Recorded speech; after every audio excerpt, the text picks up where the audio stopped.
Hey guys, welcome to my channel, or welcome back if you're one of my boos. Today I'm going to be sharing my candle making process with you as I was preparing my fall and winter candles, and just sharing some of the tips and tricks that I use to help my process go smoothly. So first and foremost, I always start by covering my workspace with parchment paper. It just makes cleanup easier. I also like to organize my pours by scent, and I like to label it. So you'll see that soon. Right here, I'm using the 12-ounce salsa jars. I purchased these I got these off of Amazon actually, and you can also get them from the Flaming Candle, and I think Candle Science may have them also, but they're a pretty affordable jar. They're a great jar to use when starting out. To me, they're pretty easy to wick. And as you can see right now, I'm using that parchment paper. I've divided my scents into 3, and I'm labeling it. Y'all, I'm very organized. When I go through my process, I do things in steps. I don't jump ahead because that makes it easy to mess up. It makes it easy to lose track of all of your batches. And so just take your time and take things one step at a time. So as you can see, these are all the names of my 3 scents that I'm pouring. My next step after I kind of get my workspace organized is I start to sort out my wicks. Now for this particular batch of candles, I use 2 different wick sizes due to the fragrance oils. So it's really important to test, guys, because one wick size may not work for your candle formula with various fragrance oils. I hope I'm making sense. But one of the fragrance oils that I'm using requires larger wicks than the other 2. Okay, so you want to make sure that you test because what works for one fragrance oil may not work for another fragrance oil. For these particular candles, I did use a 10% fragrance load. And right here, what you're seeing me doing is just preparing my wicks. So I told you guys I do everything in steps. So I prepared the wicks for all of my jars, and right now I'm preparing to stick down those wicks. I'm showing you like this little template that I got from Hive and Honey. They no longer make them in this cardstock version. They now cut them out of wood. And in other jars, I can actually like drop them inside the jar and wick them that way. But because the opening of these jars is much more narrow than the rest of the jar, I can't stick them in and take them out easily. So what you see me doing is sitting the jar on top of the template, and I'm going to use that to guide where I place my wicks. Now when I place my wicks in my jar, I use an old pen and I just take out the ink part, and I use that to help me place my wicks. Very cheap, inexpensive, y'all. Just go find you an old pen and just use that to place your wicks like so, like that. And you want to make sure that you press down really, really good. The one step that I did not show in this process is before I did this, I did clean out my jars with alcohol because it just helps to remove any debris, and it helps to ensure that the wick stickers stick to the bottom of the jar easier and more firmly. So I'm using coconut apricot wax Aceta Serica. I get this wax from Hive and Honey. I will leave a link to them in my description box. This is one of my all-time favorite waxes. I've used this wax for over 6 years. And what you see me doing is taking it out of my wax melter, and I decided to use my pouring pitcher since I'm making small batches. I'm making 4 candles a piece of each scent.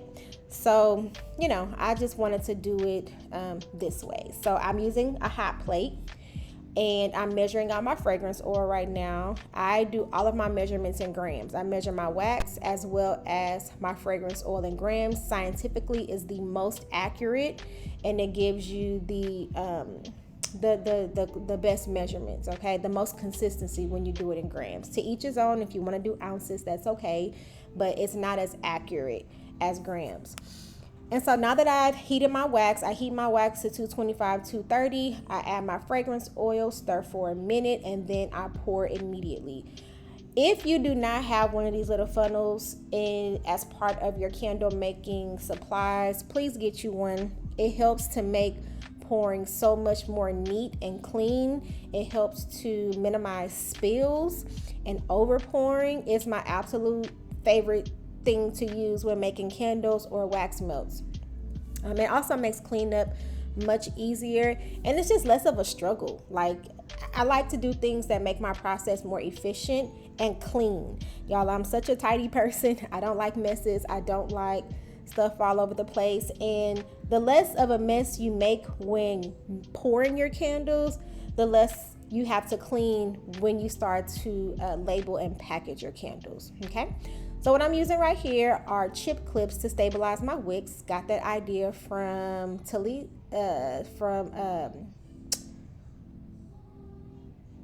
Talisha. I can't think of her name. From Boss Vision. Check out her channel, y'all. So I poured out my candles, and I also went ahead and did my tins. I do the same process with my tins. The wick sizes are different from my glass jars because it's a different container. Don't ask me right now, y'all, what size they are, because I can't remember off the top of my head. And I have thrown away all of my notes because I don't plan on using these scents again, because I'm leveling up, y'all. I'm leveling up my fragrance catalog to be more complex, more niche. So yeah.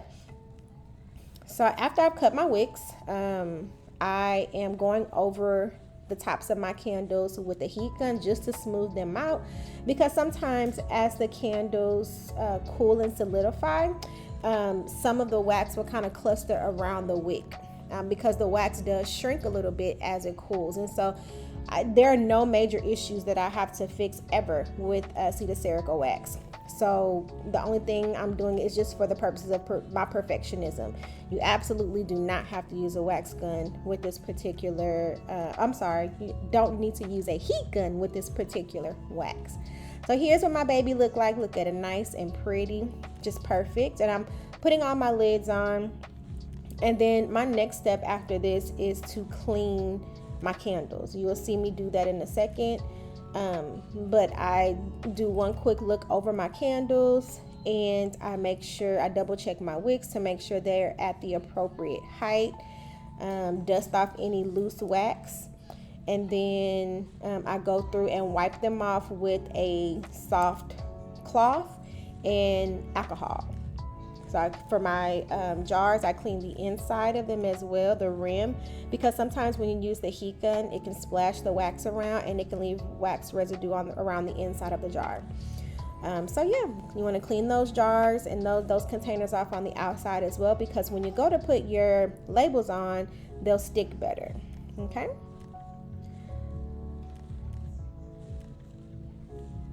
So here we are labeling our candles. I use the Label Wizard. I purchased this off of Amazon. There is a link to my Amazon storefront for some of the supplies that I use for my business. Link down below if you're interested in getting yourself one.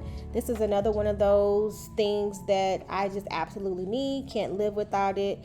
I'm a perfectionist. I like my labels to be as straight as possible, and this little Gidget Gazmo helps me to do that. I make all of my labels myself. I am a minimalist label girl. You will hardly ever see me create a label with lots of pictures and graphics in it. That's just not my aesthetic. I like clean, minimalist looking labels. I create them using Canva, and then I print them and cut them using my Cricut. The label paper I used was a State 9 label paper. It's a textured label paper. It's off-white. It's really pretty. Looks really high end, and I love a matte label. Nothing wrong with glossy labels. Again, my aesthetic is just clean, and I try to make it look as luxe as possible.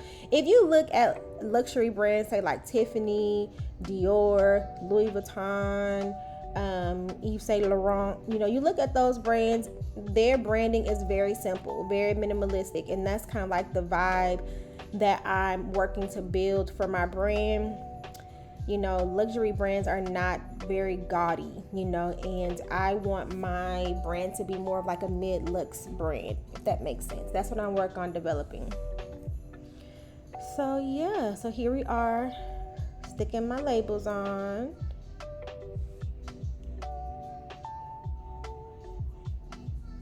And I love the texture of this Estate 9 paper. There's also a crest felt, I think it's called a crest felt paper, and instead of being off-white, it is a textured crystal clear white paper. Both of them are very pretty, and I do plan on using both in some way, shape, or form in my business. So we'll see. I'm still playing around because I'm currently not rebranding, just kind of giving my business a facelift. And so here is the final product. I hope you guys found this helpful. Let me know if you have any questions.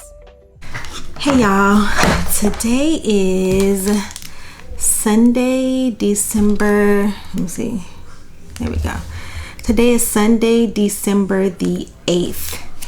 And the clips that you guys saw prior to this one was of me preparing this inventory I have behind me, these candles.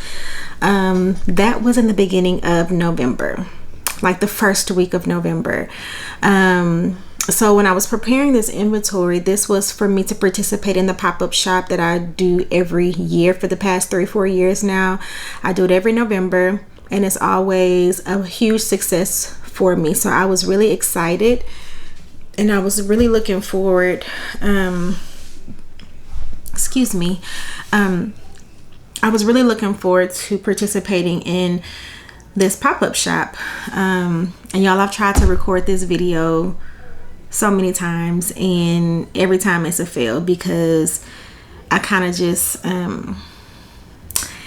it's a fail. And so anyway, I'm sorry you guys, my thoughts are kind of like racing, but in the middle of me preparing for this pop-up shop, a tragedy struck.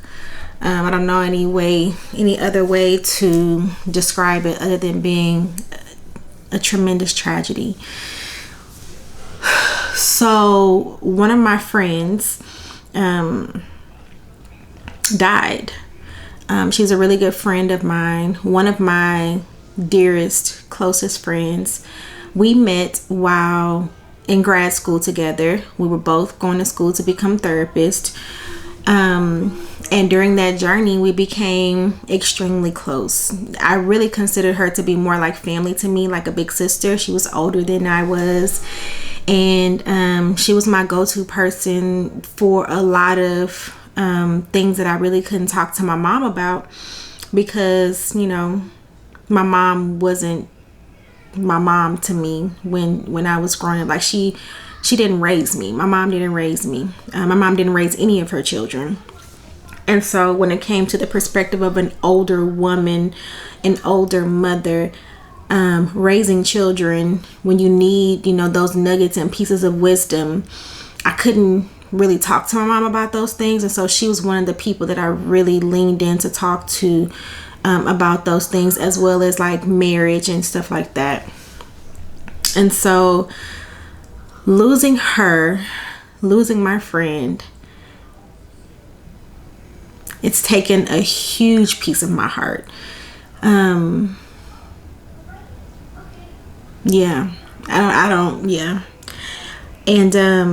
I ended up not participating in the pop-up shop.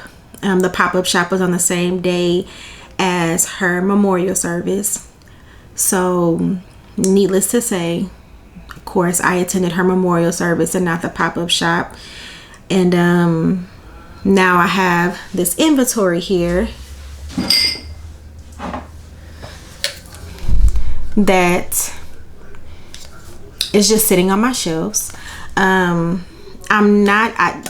kind of struggle with what I wanted to do with these. I did not want to put them on my website and sell them because I'm not using these jars when I relaunch my candle line. So I didn't want to put these on my website.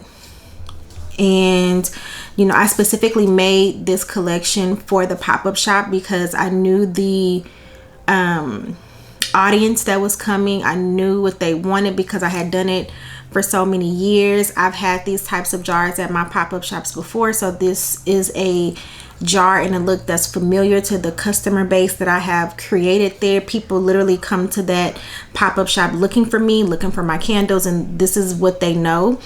But I'm trying to change that in 2025. Just my jars. I'm just changing my jars, and I want something that's a little bit more sleek. So I don't want to put these on my website. So what I'm going to do, and I also have the tins that I make. I'm debating on whether or not I want to phase these out or not. I'm not sure. For right now, I'm going to keep them. But in the future, I may phase these out. But all that to say, after I got news that my friend passed away, and everything, I mean, I didn't do the pop-up shop, so now I just have the inventory sitting. And so now, you know, I've been trying to figure out what I want to do with it, and I've decided that I'm just going to gift it. Just going to give it all away. I'm thinking about a way that I can honor her in my business and kind of carry her memory in my business, in both of my businesses. So you guys know, or you may not know if this is your first time watching my videos, that I am a therapist. I'm a marriage and family therapist, and my friend was a therapist also. Her niche was grief and loss. She was an amazing therapist. Oh my God, seeing her in action was just beautiful. The way that she was able to navigate those conversations with clients and to walk with them through a healing process through their grief and loss was beautiful. And she was usually the person that I would call whenever I had a client that I was dealing with who was experiencing grief and loss, because that's my weakness as a therapist. Grief and loss makes me scared. You know, the idea of losing people that I love and I care about, knowing that I have no control over when, how that happens, it makes me come undone. And so whenever I would have a client that was going through something like that, I would always call her and I would get her insight, and I would get her, we would consult on that case, and she would give me, you know, insight and ideas of ways to manage it, because sometimes my brain would just go numb because it's a trigger for me. And so I needed ideas and ways to push through my own emotional and psychological barriers to dealing with grief and loss. So she would be the person that I would call, and the person that I would talk to, the person who would talk me through creative ways to support my clients in this realm. Now, I have other people that I can call, of course, you know, but she was my favorite. She was the one. And it's so ironic that now she's not here and I'm experiencing grief and loss, the grief and loss of her. And she would be the person that I would go to and I would call. And so, being that I am a therapist, she was a therapist also. I'm trying to figure out ways to honor her memory, since she'll no longer be able to work in this field anymore. And I'm trying to figure out ways to process my own grief. She was a huge supporter of 1216. She supported me with everything that I did. Like, she was my biggest cheerleader, aside from my husband and my daughter. She was really a huge supporter of mine. She was my big sister, and she always pushed me. Even when I felt like I couldn't, she would push me and she would encourage me. And so I want to honor her memory in both of these spaces, both my Bath and Body business, because she was a huge supporter of this brand. Every time I came out with something, she was buying it. And also in my space as a therapist, because we became therapists together. And every time I do my job, I think about her. I can't help but to take her with me into my sessions with my clients. Like, she's a voice that's in my mind. And so I think what I want to do is create a product or a line of products. I'm not sure yet. I'm still thinking and brainstorming on it. But I definitely want to create something that is a part of the permanent line in my collection that celebrates her life, celebrates her passions, and gives back. Because that's who she was. She was always giving. She had the biggest heart. And so I'm thinking about whatever product that I create in memory of her for this business, that the proceeds will go towards creating like some type of mental health scholarship, and that scholarship would go towards therapy that I will provide. So for maybe individuals who don't have insurance, or they may not have the finances or access because of money, that scholarship will help pay for a set amount of sessions for that person. So I think that that's what I want to do. Have those products, the proceeds from that product be a scholarship, mental health scholarship. And I will hope to be able to give out maybe 2 or 3 per year, depending on what the sales look like on that product. But yeah, I want to do that in memory and in honor of her. And so what do you guys think about that? That's just my initial thoughts. I gotta work through it a little bit more, but I definitely think that it'll help with my own grief, my own grieving process. It'll give me something to do to help me to feel close to her and to honor her memory. And it'll keep conversations about her going, because every time I share this product, I get to talk about her. And I get to tell people how great of a therapist she was. And I get to tell people how great of a friend and a mom and a grandmother she was. And so, I'm sorry, y'all. Those are just my thoughts. Definitely interested to hear what you guys think about it. Yeah, so, whew. And the last thing I want to talk to you business owners about, you small business owners. When my friend passed away, I took off 2 weeks of work. I didn't see clients in my private practice for 2 weeks. And then you guys know, like I shared with you already, that I lost the income that I was going to get from this market. And I was supposed to be opening my store for Black Friday, and I didn't do that. So as a small business owner, through this experience, I have learned that I need to be prepared for moments like this. When life happens and I am unable to work or create products, when I am unable to show up, I don't make money. When you're a small business owner, there's no PTO, there is no sick days, there's no FMLA leave. When you don't clock in, you don't make money. And so this year, 2025, for both of my businesses, I want to focus on creating a way to cushion myself against these types of things, because they happen. They're going to happen. It's a matter of life, whether you're sick or you lose a loved one or you just need a mental health day yourself. I'm sorry, y'all.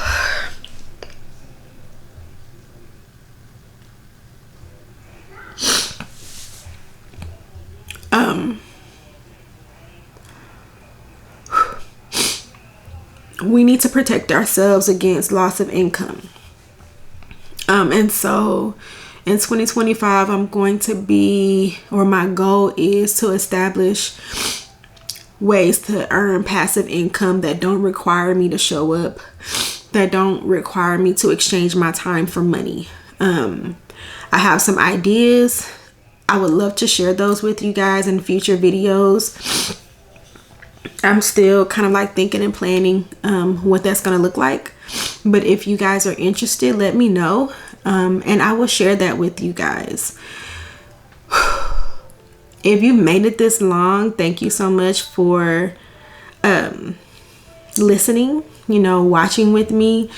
I really juggled with whether or not I wanted to share this with you guys, because I don't know, this past year, I feel like I've shared a lot of doom and gloom with y'all, from my high risk pregnancy, the loss of my father-in-law. Like, I feel like I've dealt with so much tragedy and so much so many ups and downs. And then, my own mental and emotional health. Like, it's like, man, it's so negative. I don't want to come on my channel and share more negative news, but the fact of the matter is that this is life, right? And if I only share with you guys the good things and the happy moments and the happy times and the successes and not the failures and not the hardships and not, you know, the obstacles, then I put out the perception that everything is always working perfectly, that everything is always A1, everything is always up and never down. And that is not the reality of life. A lot of YouTubers only share the good part of business, of life, of marriage, of relationships, of parenting, you know, and have a lot of people feeling like something is wrong with them when it doesn't go the way it's going for everybody else. And I don't want to feed into that. I don't want to feed into that warped idea of reality, because reality is that we all struggle, that we all experience loss, we all cry, we all question why things happen sometimes, and it's not always easy, and we don't always want to do it. We don't always feel like doing it. Sometimes we feel discouraged and we don't know if we're making the right choices and decisions. And it's equally important to have those conversations as it is to talk about the highs and the achievements and conquering goals. Both of those conversations are important. And so, yeah, even though it's sad, even though I'm sad, I'm definitely looking into ways to, I don't know, to build on this experience and to pull some positivity out of it. I don't know what that's going to look like exactly, but I'm just sharing. So I think I'm actually going to go ahead and end this particular video here. Please consider coming back and checking out my channel for future videos. I hope to see you there. Again, thank you so much. Remember that you are perfectly imperfect, just the way you are. God loves you, and so do I. Until the next time I see y'all, y'all be blessed. Deuces.